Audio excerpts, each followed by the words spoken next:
Hello, and welcome back to A Better World. This is your host, Mitchell J. Rabin. We have with us Dr. J.J. Hurtak, who is a social scientist, a futurist, and a remote sensorist. Dr. Hurtak is known around the world for many of his great works having to do with pieces that he has written, books that he has written, and more than anything, the active role he has taken in helping to create a peaceful world, a peaceful civilization, if you will, to bring us up to the point of actually deserving the name civilization. He has worked on environmental projects, he's worked on peace projects, he is a scientist of real renown. He's been interfacing with the United Nations and other global bodies for the past for decades. So it's very wonderful to have him here with us today. He'll be talking with us about his work, and in particular we'll be looking at the global situation today, which is in such a delicate state, and we need, as you all know, as much help as we can get in understanding the larger picture, the deeper picture, and how we as individuals can experience enough of our own sense of power and importance to make a difference, a positive difference in what is going on today globally. So on that note, Dr. Hurtak. Thank you very much, Mitchell. Absolutely. Good to have you here. It's wonderful to be here. We're speaking from New York. At the same time, we're speaking to all of you throughout the country and to the world on some of the most exciting issues that have come really to the attention of the great specialists and minds at the United Nations and the great academies that I've had the privilege of addressing. Good to have you here. It's wonderful to be here. We're speaking from New York. At the same time, we're speaking to all of you throughout the country and to the world on some of the most exciting issues that have come really to the attention of the great specialists and minds at the United Nations and the great academies that I've had the privilege of addressing. Yes. I recently spoke, as you know, in South Africa on international UN television regarding the breakthrough of new medicines and water purification. Was this at the Earth Summit or This just was thereafter? This was at the World Summit on Sustainable Development. And there we had an audience from all over the world looking at the situation of possible biospheric collapse of Mother Earth and the need really to treat our waterways, our ocean and coastal fronts with a whole new approach, a whole new... Both to treat them as well as to find ways to not pollute them in the first place. That's right. No doubt. That's right. Yeah. And we were able to show research that my colleagues have pioneered in New York and the Carolinas, in the Central American states, regarding a process of putting oxygen tablets into the water and thereby create a positive microbial response which gets rid of all of the, shall we say, the toxic byproducts very, very quickly. We also have the opportunity to show our breakthroughs with a new polymer that was able to take very important items such as insulin and bring it directly into the bloodstream through a type of spray that could go directly into the sublingual and the mucosal areas of the mouth. This As a diabetes countermeasure, right, eliminating basically the use of needles. For insulin. And when you look at the world population that is afflicted with sugar diabetes, and you realize the situation of sub-Saharan Africa, of the social diseases, you see how this breakthrough brought great hope to the world delegations that were gathered at that particular summit conference in August and September of 2002.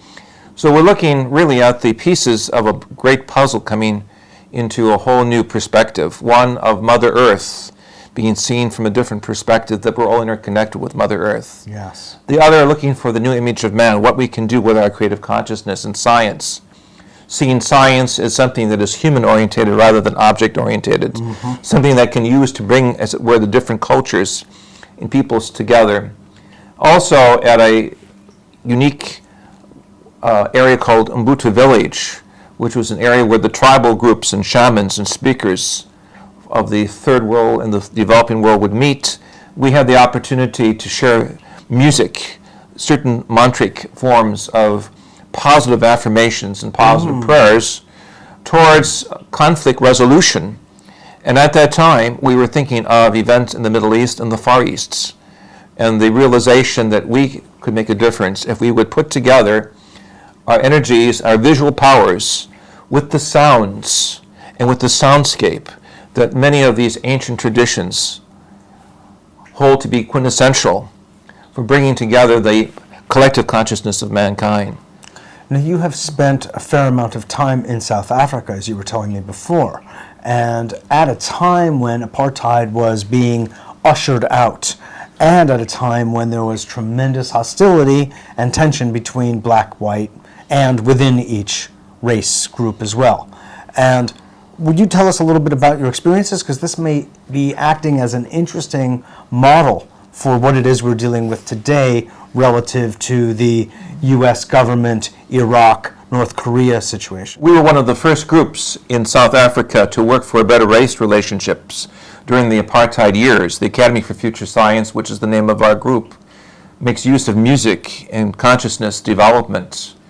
And through working in the various languages, in the English, the Afrikaans, the Arabic, the Sanskrit, even the Hebrew, using the divine syllables of the names of God in the mantric syllables, as I will show you here in one of our documents from one of the areas of the township of Soweto outside Johannesburg, we were able to bring together people of different cultural and tribal perspectives, and this led to the overcoming of racial tension and hostility.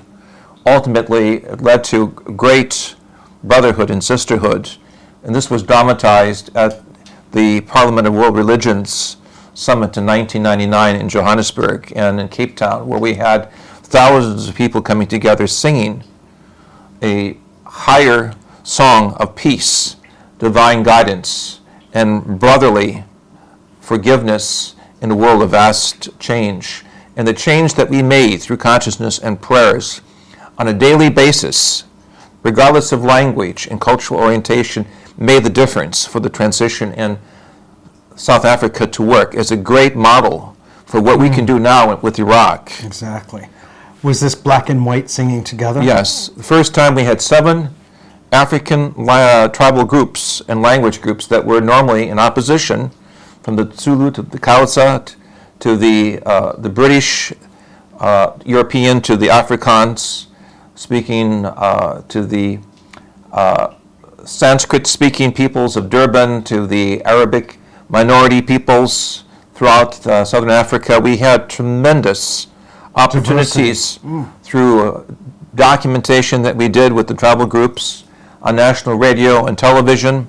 And some of the documentation we did with a very famous Zulu historian, shaman by the name of Credo Mutwa, will now be released after some 15 to 18 years. Wow. Some 20 hours of documentation we did with the Sangomas. These are the female helpers of the shaman who kindle energy, who bring together the sacred names of God. So regardless of the Christian, the Judaic, the Islamic perspective, there's a higher ground that we found can trigger consciousness, can activate the human biocomputer, raising consciousness very quickly and turning our body into an active vessel of love, joy, and positive change.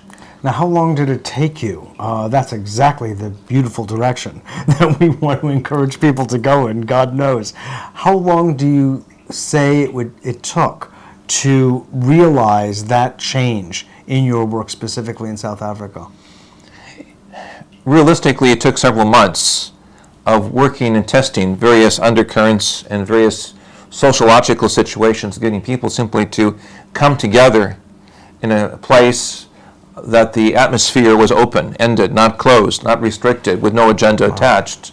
Now, what we did there, as you know, also we did in the Philippines prior to the Marcos change of government. We prayed intensely. We used the divine names of God in all languages. We had people visualize the dove coming down upon the planet, changing the thought forms of the dictatorial mind.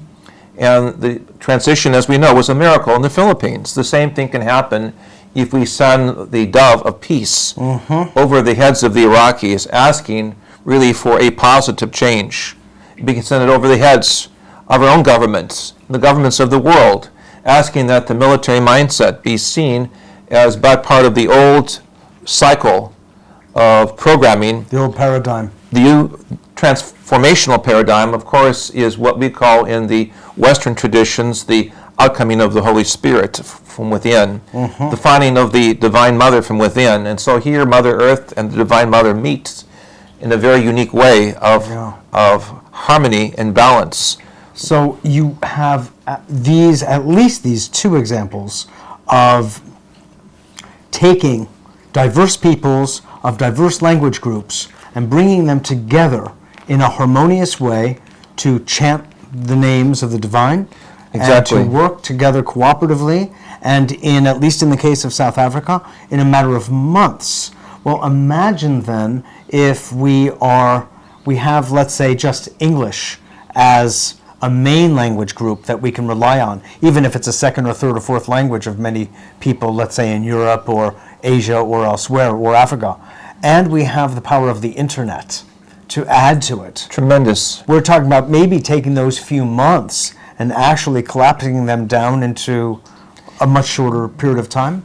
Yes, exactly. Is that realistic? We can work with a higher physics of consciousness. In fact, a very close colleague, Elizabeth Targ, with remote healing, has demonstrated this, as well as other colleagues. Her father, Russell Targ, and my late colleague, Andre Puhari, showed us some 30 years ago that the mind is really a biocomputer. We have 100 billion neurons, and each neuron has 100,000 synapses to 1,000 synapses. And these microtubules, like broadcasting antenna, can be activated by the sparks of how consciousness can be merged and modulated by the proper thought forms and the proper music. And as we broadcast this throughout the world, we, for all intents and purposes, elevate the consciousness of Mother Earth, which is living in a series of vibrations. Sure. All life is vibrations. We come out of vibrations,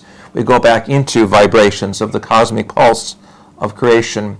The physiologists have discovered that the newborn child answers favorably or responds favorably to 50 phonemes that is heard or experienced within the womb of the mother. And so this is a whole new language of music that carries us throughout life. If we can activate this with the geopolitical, with the environmental issues, with the human issues of our time, we can revolutionize and evolutionize quickly without having to go to violence.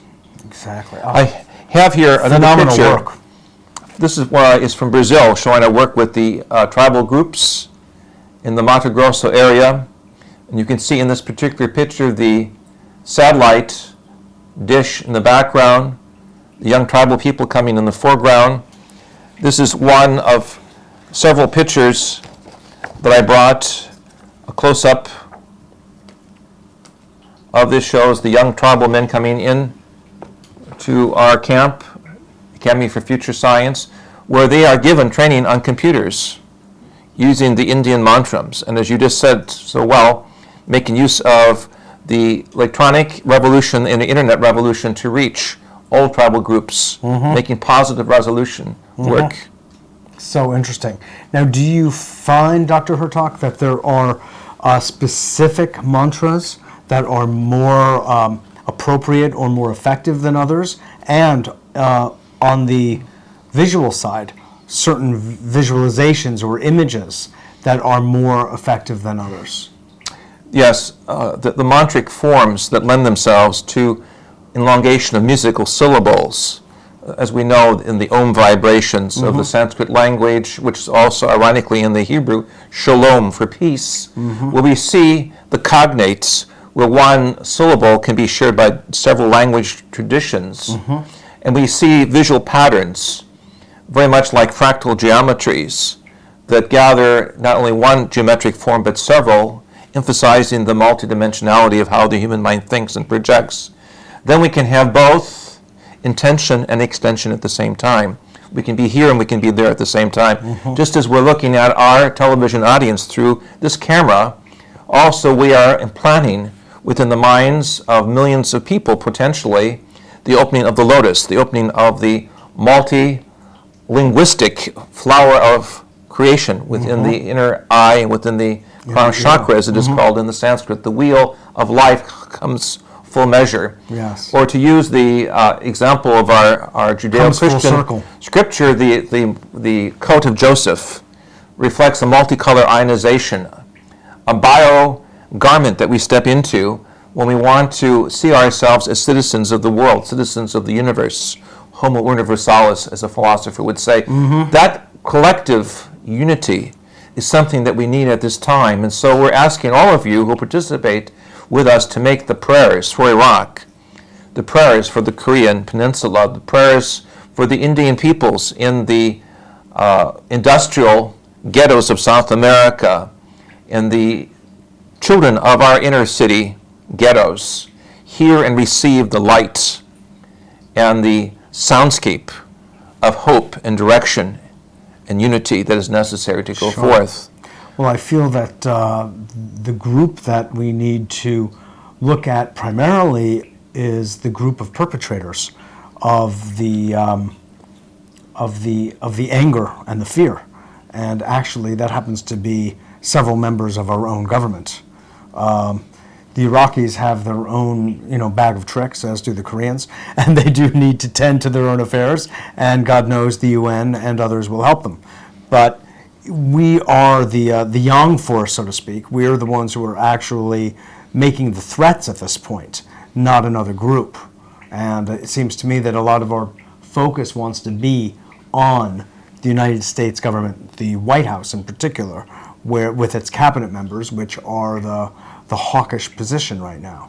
Our country has so much to offer in terms of the great scientific breakthroughs, in terms of the great educational traditions, in terms of the pluralistic model that is being built, and I believe utilizing the positive thought forms we will call non-lethal warfare, as Dr. Puharich and I showed many years ago when we worked in the Middle East during the height of terrorism, of turning this whole situation around very carefully. If we can approach as a dove and an eagle symbol intertwine, of bringing about peaceful reconciliation within the mind, within the adversary, quote unquote, we can fulfill what is seen in the 23rd Psalm of King David. Thou preparest a table before my enemies. And that part of the psalm is so important because after that, David speaks about the cup that runneth over. He speaks about the anointing oil, the celebration of life. The whole drama of the Beatitudes of Christ was, blessed be the peacemakers.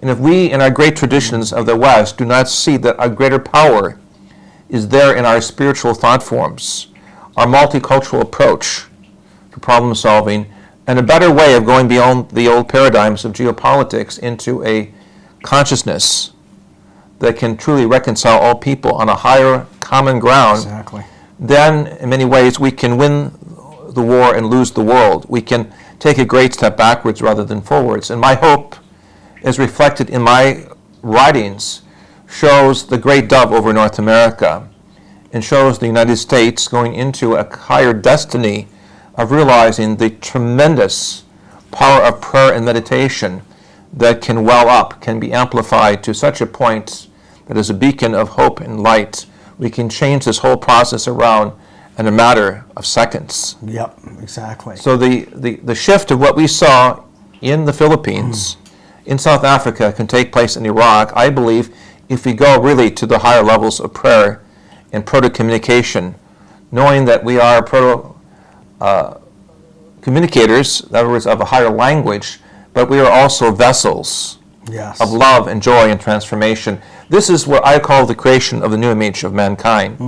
That we are here not only to map out a global ethic, not only to look at a whole new geopolitics of where we can help the developing nations through the great breakthroughs in medicines we have here in the West, but with this must come a whole new cosmology, a cosmology of consciousness, of recognizing that really we are all part of one family, one human being, and the time for a type of cosmic reckoning and ascension is at our doorstep. Exactly. Either we can follow through on this by taking the higher pathway, the upper spiral, if you will, of utilizing the great prophetic skills, the great insights of the great thinkers of all time, or we can take the lower pathway and simply go down, as it were, with the old paradigm. If an eye for an eye prevails, then the whole world goes blind. Exactly. We must have It's an old joke from Fiddler on the Roof. the spiritual awakening of the third eye, even exemplified in the Christian idea of Ash Wednesday, where the ash is placed upon the forehead, or in the Indian Sanskrit traditions, the awakening of the third eye, the inner nature of the Divine Mother needs to come forward. Needs to come forth. Would you show us, you have this one extraordinary photograph in Egypt, because this will illustrate for the audience and give a graphic representation of the sound work that you have done. Would you kindly go into some detail about this? We're here in Upper Egypt, near what is called the KV5 area, where the great pharaohs were buried.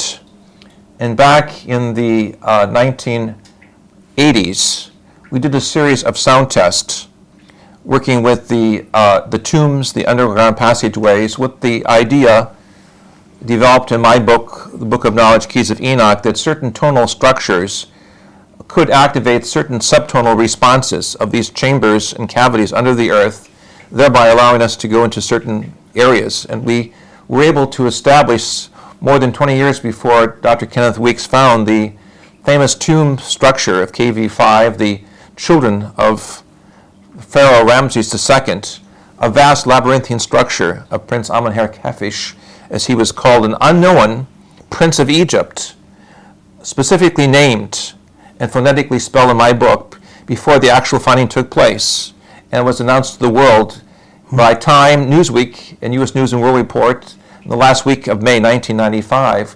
We were able to show that all things have ways of correspondence, and even subterranean sites have, as it were, musical acoustical signatures that can be activated. We were able, as you know, also and through this, now let me sum this up, because we're running out of time here, and I want the point to be very explicitly made. This is what we see is an example, a living example of a holographic pattern, holographic pattern that was generated through your collective use of sound. Correct. And visualization. That's right. And this was taken with an ordinary camera. Correct.